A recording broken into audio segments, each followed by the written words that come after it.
Okay, so a bit of a quick explanation of what this all is. As I'm recording this, it's 2:14, which gives me about 3 hours until this is done. So I gave myself 24 hours to complete this from start to finish. It's terrible. I have no idea why I did this, but it's for the sake of the challenge, so I did it. Or at least I'm trying to do it. I still have 3 hours left, and I still have the entire video to edit. And it's a lot, and I have no idea how I'm gonna do this. But I hope I can do it. I told myself I'm just gonna post whenever, when this is done, so let's just go.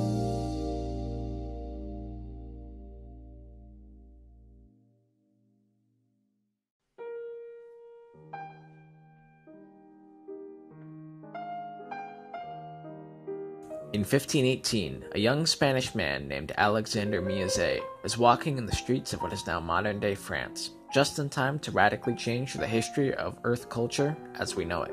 See, Alexander was in town just in time to witness the now well-known dancing plague, more commonly known as Saturday Night Fever. Alexander, as a doctor himself, rushed over to help. An excerpt from one of his books reads, "I didn't bother trying to help. Of course, everyone knew I was a doctor, but I was fascinated by a particular case.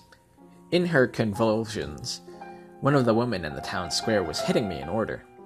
It was so fascinating to me that I barely registered their pleas for my doctoral help, and instead tried to replicate what the woman was doing with my own hands." End quote. A local came up to him hours after the dancing plague had left, and was fascinated by the rhythms he was producing.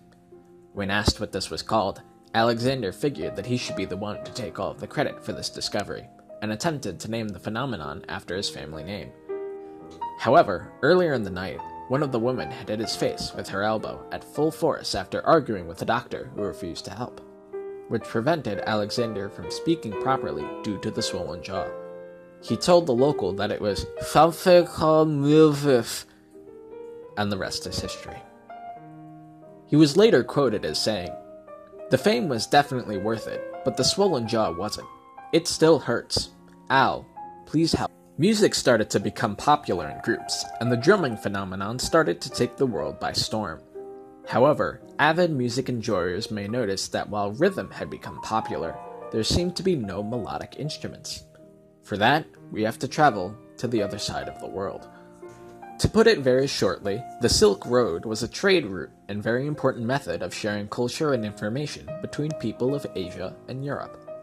Notably for a history lesson, sometime in the 17th century, the owner of a silk plantation had traded a collection of silk for something called rhythm. Producer's note, this was about the time where my writing was interrupted, so I had to go to a store at about 1 o'clock p.m. While he found it fascinating, he wasn't exactly sure what to do with it other than keep it on the shelf and save it for later.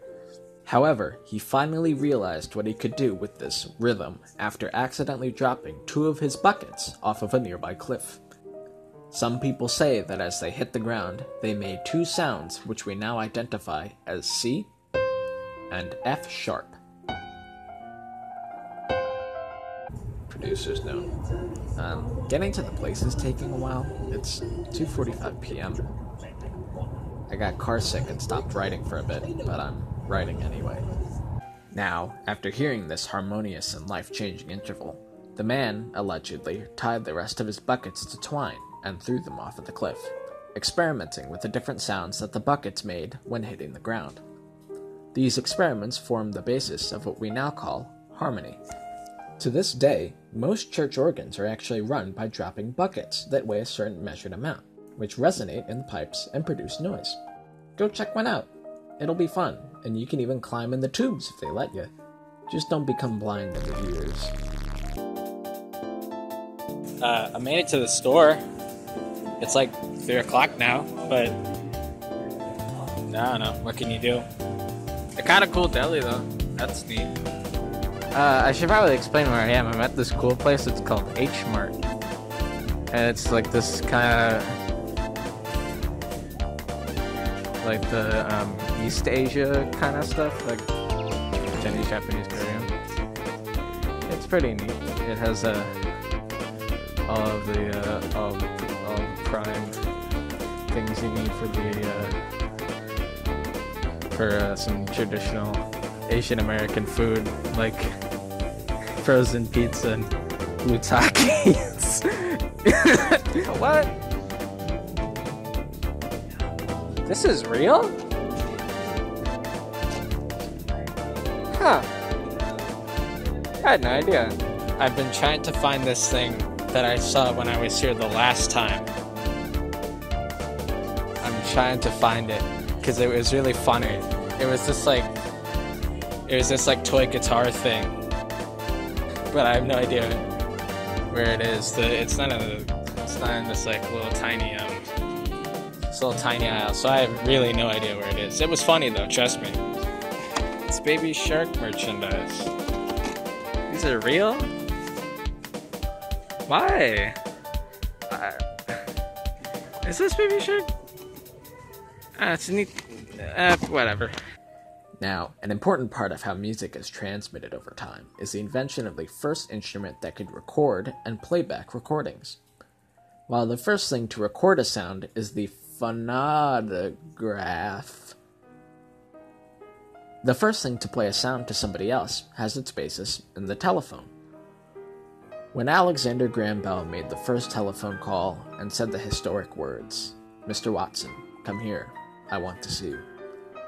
What history did not record, however, was the inspiration for the phonograph, when his assistant, Thomas Watson, played his sick recorder jam to Those I've Owned on the other end.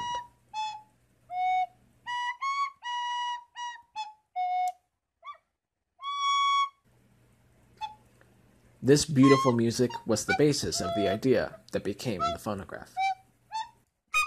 It was around this point in writing, at 4:45 p.m., that I had left H Mart and was going home.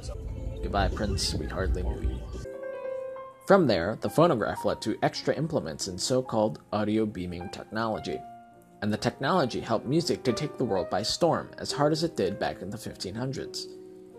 Every format for audio playback became increasingly smaller and smaller, until now, where you don't have to hold a thing in your pockets, except for all the things you need to play the music, which I guess is something. Record players, cassette tapes, Walkmans, CDs, strings in a cup.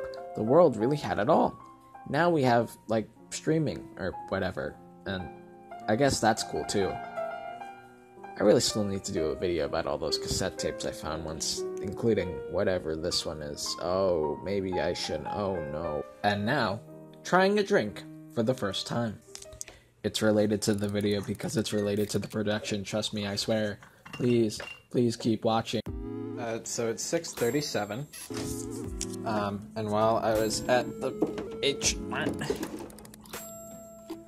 I bought this, and I'm interested in it, so I'm gonna, yeah. So how do I do this? Remove the seal from the top. Well,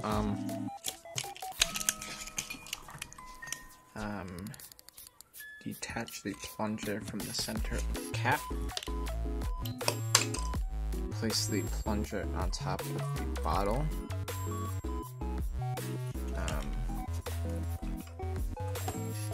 Press down firmly with the base of your palm to release the marble.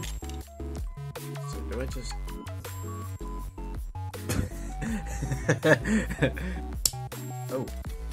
Oh, I remove it. I see. So, do I just... Should I do it with the other hand? Oh my god. Why is this so hard?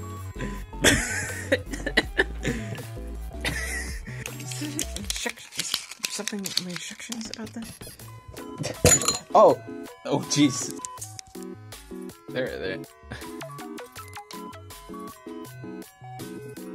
Huh. Interesting. Have fun drinking lemonade. Okay. Cheers. So that's nice.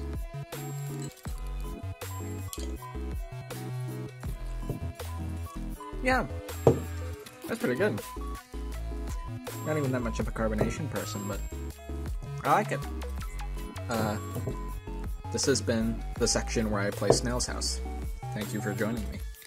After hundreds of years, the history of music finally peaked with the Domino's Pizza Hatsune Miku collab, and has been falling into a recession ever since. Today, we are very close to the final stage of our recession, listening to white noise on loop.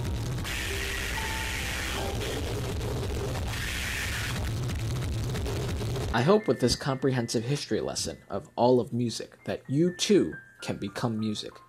It's a very tough metamorphosis, but I'm sure that you can do it. Trust me, I believe in you.